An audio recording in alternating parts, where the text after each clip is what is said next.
Selamat pagi untuk kita semua. Selamat pagi, Pak. Sebelum kita memulai kegiatan kita, mari kita awali dengan doa akan dibawakan oleh Ibu Deborah. Mari kita berdoa. Berdoa mulai. Doa selesai.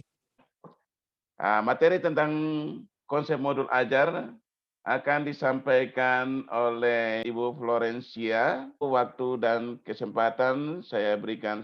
Nah, hari ini kita akan mendapat materi tentang konsep modul ajar. Konsep modul ajar yang dimana di dalamnya itu ada komponen-komponen modul ajar.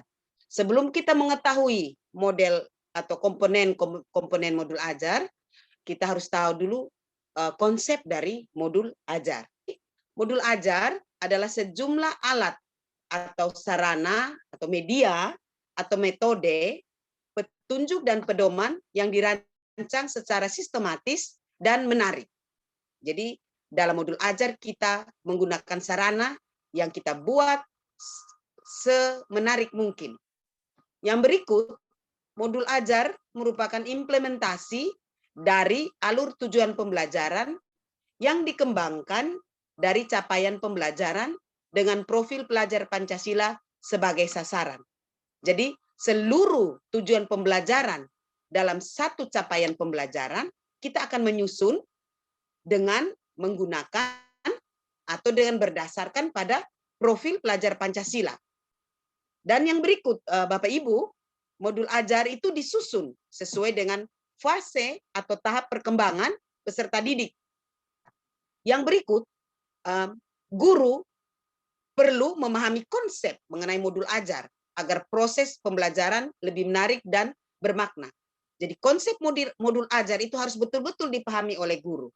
Nah, Bapak Ibu, untuk tidak memperpanjang, kita langsung masuk pada kegiatan belajar kita dengan menggunakan lembar kerja ya, LK.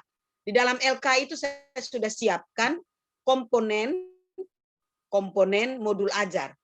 Tinggal Bapak Ibu mengidentifikasi komponen-komponen modul ajar. Setelah itu satu orang boleh mempresentasikan.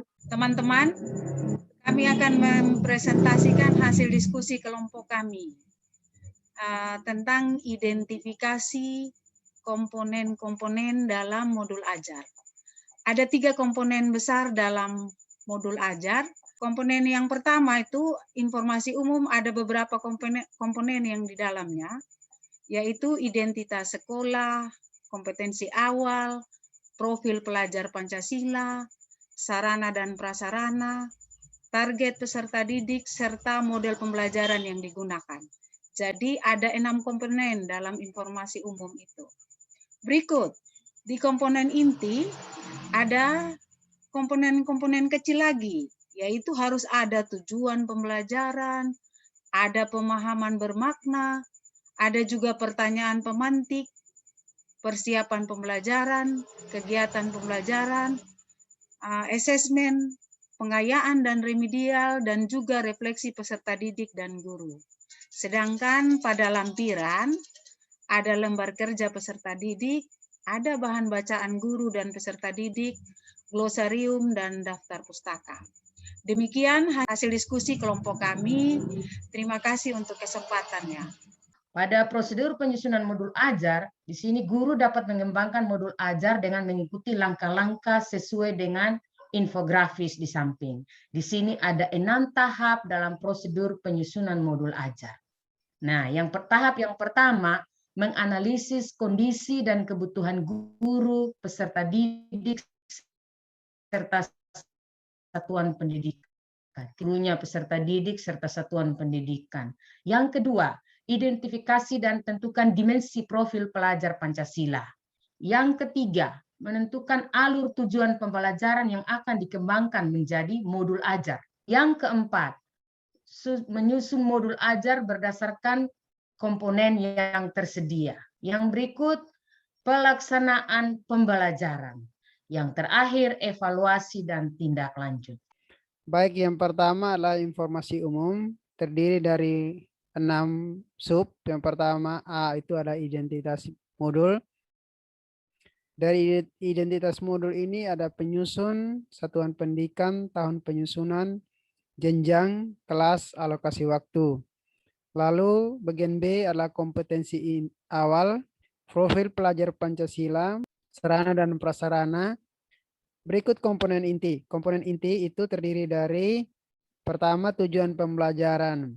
Berikut B pemahaman bermakna. C pertanyaan pemantik. D kegiatan pembelajaran. Dalam kegiatan pembelajaran ini terdiri dari pendahuluan, kegiatan inti, dan penutup. Masih dalam komponen inti yaitu asesmen. Selama proses pembelajaran itu adalah asesmen formatif dan setelah proses pembelajaran asesmen sumatif. Dan yang ketiga adalah lampiran. Lampiran itu ada lembar kerja peserta didik dan bahan bacaan guru dan peserta didik.